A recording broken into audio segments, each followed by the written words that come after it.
Hey guys, this is Chad Lee again from MetalWorks. Update on the 55. You see Joe's got the main floor removed.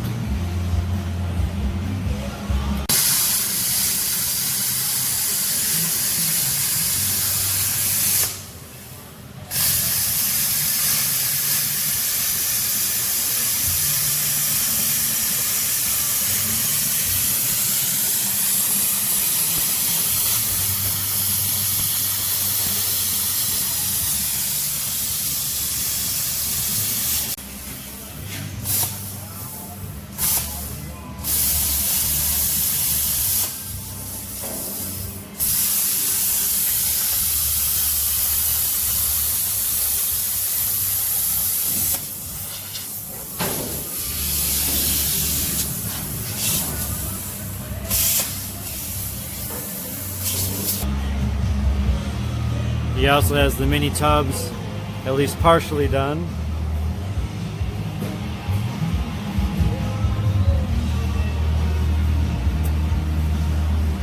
Obviously got the body braced up here. Now next week he'll start replacing the main floor,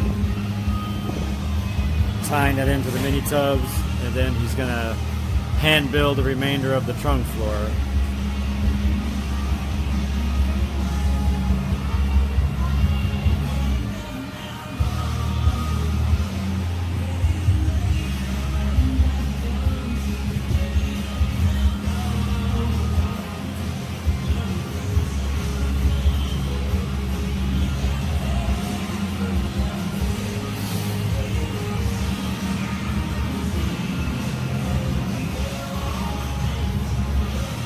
So that's where we stand on the 55 project. Again, you can check out the build online at metalworksclassics.com and keep checking back for video updates. Take care.